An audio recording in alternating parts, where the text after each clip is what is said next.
sí. Hola, Clarice. He permanecido hibernado una temporada. Necesito acción, Clarice. Necesito salir de mi retiro y volver a la vida pública. No he podido evitar observar en la insípida página web del FBI que me han extendido a la prestigiosa lista de los 10 más buscados. ¿Es una coincidencia o se encarga de nuevo del caso? Tengo información acerca de Aníbal Lecter. Intenta capturarle usted, ¿verdad? Mató a 3 policías estando detenido. A uno le arrancó la cara.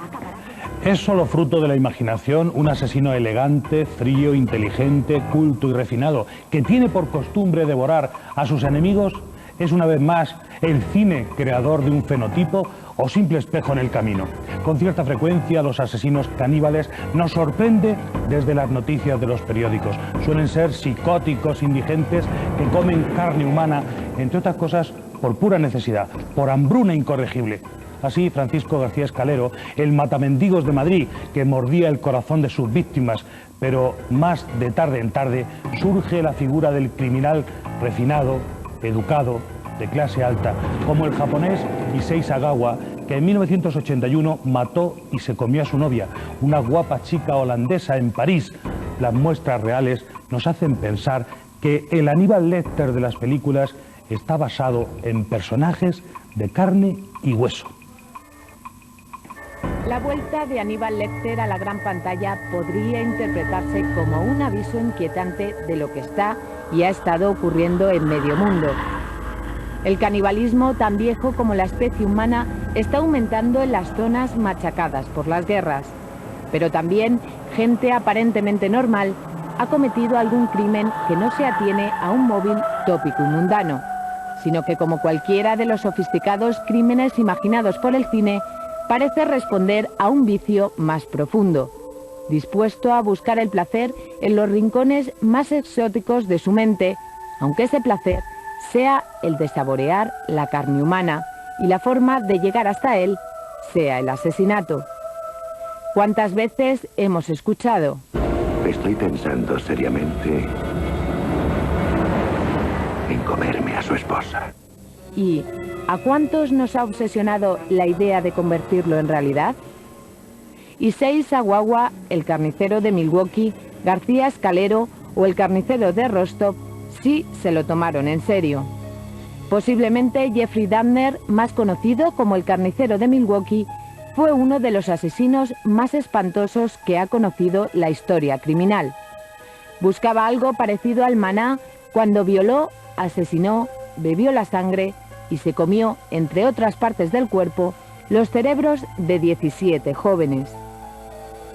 El llamado carnicero de Rostov fue condenado en 1992, declarado culpable de asesinar y comerse a 53 personas. En España, Francisco García Escalero fue acusado de cometer 11 asesinatos. Durante los interrogatorios y ante el estupor de los policías encargados del caso, el mendigo psicópata reconoció haberse comido el corazón de alguna de sus víctimas. Quizá al ver la nueva película Aníbal nos demos cuenta que, por increíble que parezca, la realidad sigue superando con creces a la ficción. Una horrible necesidad o tal vez un vicio ancestral, comer carne humana, comerse al enemigo. Está con nosotros el antropólogo forense José Manuel Reverte Coma, fundador del museo del mismo nombre en la Universidad Complutense de Madrid, dependiente de la Facultad de Medicina Legal, que ha editado además este magnífico compact disco y CD-ROM, incluso que sirve para las personas que no pueden ver y que podrán, sin embargo, escuchar toda la ciencia que está expuesta en este museo. Bienvenido, profesor Reverte. Gracias. Gracias por estar aquí. ¿El canibalismo es algo a lo que se llega por necesidad, por hambruna? Bueno, vamos a ir por partes, ¿no? Yo quiero decir, sobre todo, que al principio de esta pequeña exposición, que hay muchas personas que estas cosas no hacen ninguna gracia y hieren su sensibilidad, ¿no? De manera que debemos eso advertirlo por si acaso. Yo sé que hay muchas personas que rechazan todo esto. El canibalismo, estudiado por nosotros, hemos tenido la oportunidad incluso de trabajar con caníbales, es realmente de distinto tipo, ¿no? Unas veces es podríamos clasificarlo en aspectos de tipo ritual o mágico religioso. Hay también un canibalismo o antropofagía parapático.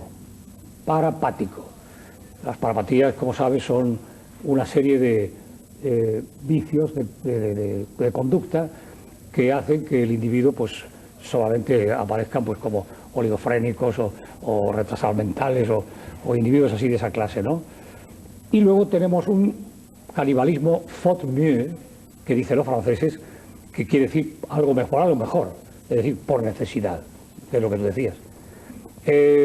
Además de eso, podemos también distinguir un canibalismo endocanibalismo y un exocanibalismo. Y podemos distinguir también un canibalismo selectivo. No todos los caníbales comen todo, sino que, por ejemplo, hay algunas personas que prefieren la sangre nada más, vampiros. El vampirismo es un canibalismo selectivo.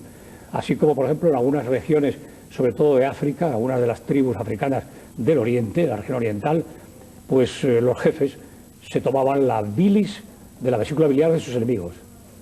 Y en Oceanía, la reina Pomaré, muy conocida entre los historiadores, Aimata le llamaban, porque en su lengua quiere decir come ojos, porque los enemigos le llevaban allí, se los llevaban y le quitaban los ojos y se los comía.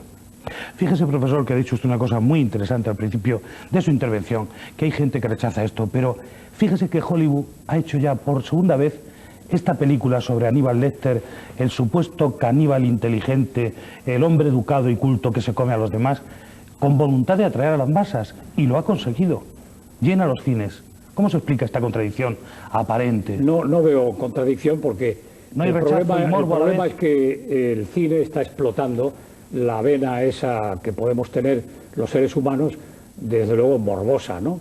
Porque se busca lo morboso también. Hay muchas personas que disfrutan con eso. Yo no disfruto con eso. He tenido que estudiarlo porque es mi trabajo, y la etnografía, lo mismo que la antropología forense. Vaya por delante, profesor, que nosotros tampoco disfrutamos hablando de caníbales ni de canibalismo, pero es un hecho que está ahí, que se ha puesto de manifiesto en la cultura hoy en el cine y que también ocurre en la realidad, porque ahora lo veremos y podremos examinarlo. ¿Ha conocido usted, profesor Reverte, alguna vez a un caníbal? Sí, he tenido con ellos, por ejemplo, la tribu Suyami-Su, en el Brasil, Mato Grosso, en la parte del Alto Xingu, donde viven los Bororos, los Xavantes, Yaguarapitís, Camayurás, Carayás, los Chicaos y los Chucajamáis. Ese es un grupo, como si dijéramos, de aislamiento, ¿no? No quieren que vaya, inclusive el presidente, al quien tuvimos que pedirle permiso especial para ir allí, no nos dejaba entrar. Pero le decimos que se trata de una cosa científica, un estudio, y dice, mire usted, es que hace un año había unos norteamericanos, un grupo de norteamericanos estudiando el comportamiento y todo de aquella tribu. Y entonces les cogieron tanto cariño que se los comieron. Entonces, ¿qué ocurre? Cuando el individuo caníbal lo hace no por necesidad, sino simplemente por magia. Si tú quieres incorporarte a una persona a ti mismo, naturalmente te lo comes. Para ellos es lo lógico. Profesor, ¿usted cree que es adictivo el comer carne humana? Lo es. Hasta el punto de que voy a contarte una anécdota, o contarle una anécdota, si no quieres que te llame de tú. Pero usted llámame como quiera. Es que nosotros nos llamamos de tú siempre en la vida familiar, pero aquí es distinto, ¿no? Una anécdota que se sabe perfectamente bien porque la relató el padre José de Anchieta, apóstol del Brasil.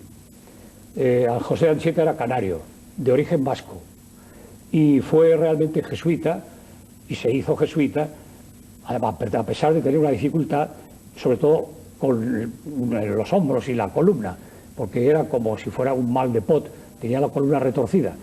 Y él estudió en Coimbra y lo mandaron allá a las misiones al Brasil. Estudió a los tamoyos, lo estudió profundamente hasta el punto de que hizo una gramática tamoya que es irrepetible.